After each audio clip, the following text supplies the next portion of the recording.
Hey everyone, welcome back to our channel. We're the Dawnties. My name is Rochelle. I'm your favorite Donna. And today, I know this is super late, but we have our Book of the Month box. How many of these have you already read? 3. 3 of the 6 I've already read. So yeah, we've had these for quite a while, but we've kind of took a little break, about a month. It's been over a month since we filmed. So I want to get this out to you guys before the end of March. So we only have a few days left. Let's hope I can get it up in time. Yeah.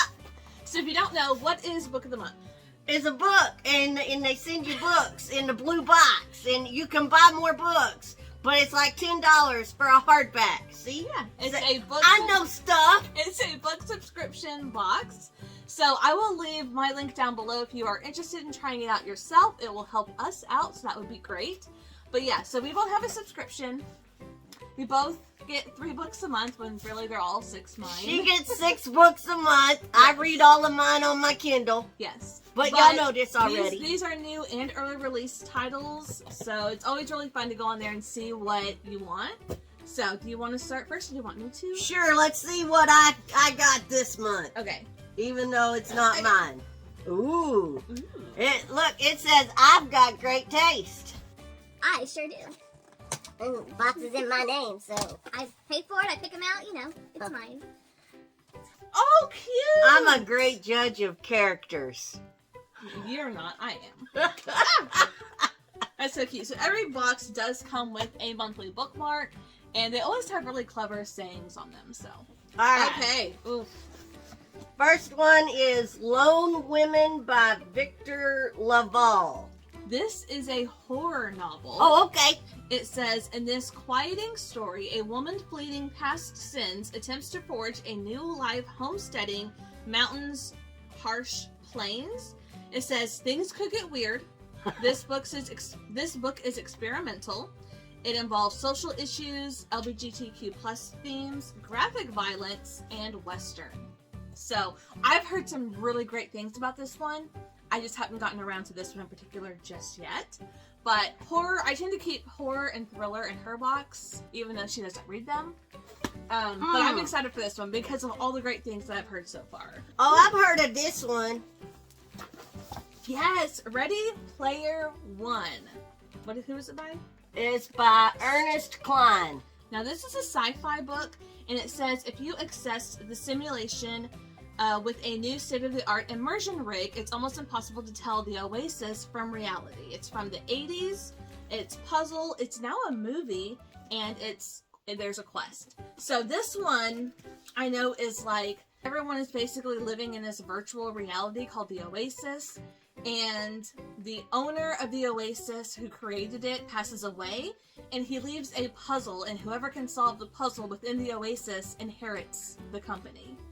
So, I've heard amazing things about this. I want to get more into sci-fi, and I'm actually going to save this until like August, because this is going to be part of a monthly challenge that I'm doing this year, and a game-related title is going to be like one that I have to read for a certain month. So this is going to be sitting here for a while until I get to it, but I am so excited because I've heard nothing but great things. All right. Okay. All right, and my last one. Hold on. It's a big one. It's a big one. It is. It's a doorstop. Age of Vice, Deepak Kapoor. Yeah, this is a debut novel. It's literary fiction. And in this grand Indian tale, part crime story, part family saga, everyone is at risk from corrupting gravity of greed.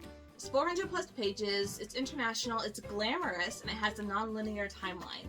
So this one, basically there's like all these rich people get in a car accident, and everyone dies except for one person, and the one person is like the poor, like the servant type of person to this family or to this group of people, and the driver, the billionaire driver, like disappears. He's not there when the cops come. So it's like this mystery thriller aspect.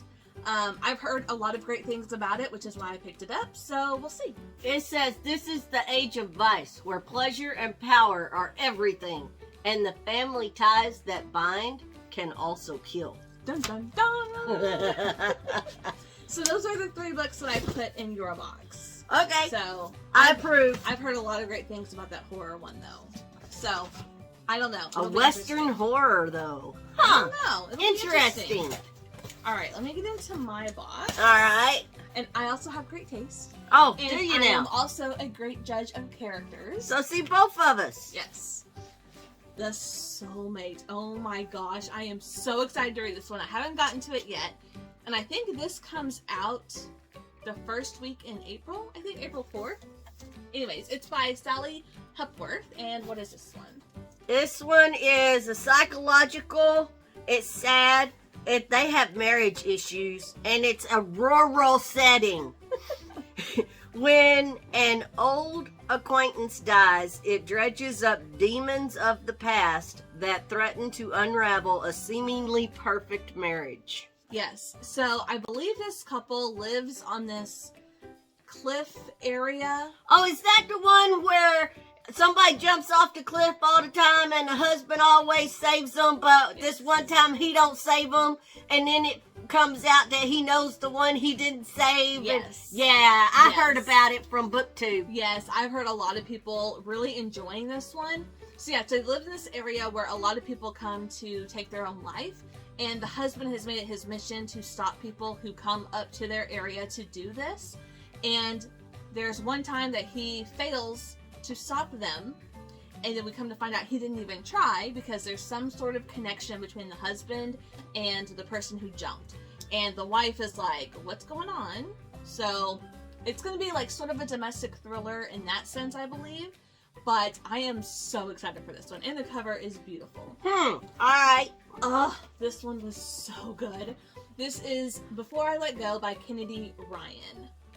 This is one a romance. is emotional, 400 plus pages. It's got food in it. I like that. Marriage issues and emotional.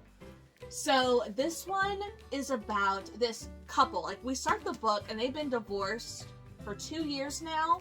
They have 2 kids together, and throughout this story, we're finding out what happened in their marriage that led to them to divorce, and they're trying to co-parent and everything. And I'm finding that I really enjoy romances with an established relationship because it just feels more real. And this one was so heartbreaking. This has a lot to deal with grief and depression and therapy and mental health topics. So just know that before you try to read this one. But it was so good and felt so real. And I loved these 2 people that we follow. Did it make you cry? No, it didn't make me cry. It says it's emotional. I was emotional, but I didn't cry. It pulled at your heartstrings. You felt for them, but it wasn't like a tearjerker book. But I loved it so much. It was 5 stars. 5 stars. Mm-hmm. Okay. And then the last one is historical fiction, and this is The Four Winds by Kristen Hanna. This was another 5 stars from me. I loved it. So read what it says. It's rugged. There's a quest. Oh, see, I see an ongoing theme here. There's marriage issues again. Are you trying to tell me something with the books you chose? And this one's 400 plus pages. Yes. From the Texas plains to the California coast, this Depression-era tale. Oh, my Tale. bad. No, I ain't got my glasses in. on. Or my contact in. Yeah, I combined. Oh my gosh. Anyways. this Depression-era tale follows a family striving for a better life. So it's the depression. It's Yes. sad. Yes. They poor. They ain't got no money. Yes. And they don't eat. So this one made me tear up. So this is my second book by this author. Last year I read The Nightingale, which also made me tear up, which also I gave 5 stars to. It was amazing. This one I was really interested in because it's about Texas, and we're from Texas. But it's about this woman and her children and her husband and her mom and dad, or mother and father-in-law. And they have, land in Texas, and it's during the Depression, and the things that they go through and like what happens that leads them to flee to California, and what they experience in California, and how they end up back in Texas, like their whole journey. I felt for this mom so much. I I wanted so many good things for her. And plus, her name is Elsa. Okay, I just want to put that out there. The mom's name is Elsa. And Is there an Anna? No. and if you don't know, I love Frozen. But that really was just like, oh, that's really cool. You know, Elsa. You know, I cry too when I don't get fed. You do. I do. Feed me. So here's a look at all 6 books that I picked up for our Book of the Month boxes this month. Leave a comment down below. Let us know if you have read any of these or which books did you pick for Do you cry the if you monthly don't box. get fed? I am most excited to read this one of the ones that I have not read yet. So hopefully I will get to this very, very soon. But yeah, I'm so excited for this one. So anyways, like I said, I'm going to leave our link down below if you want to try out Book of the Month for yourself. That would really help us out. But that's going to do it for us today. So thank you guys so much for watching, and we'll see you in our next video. Bye.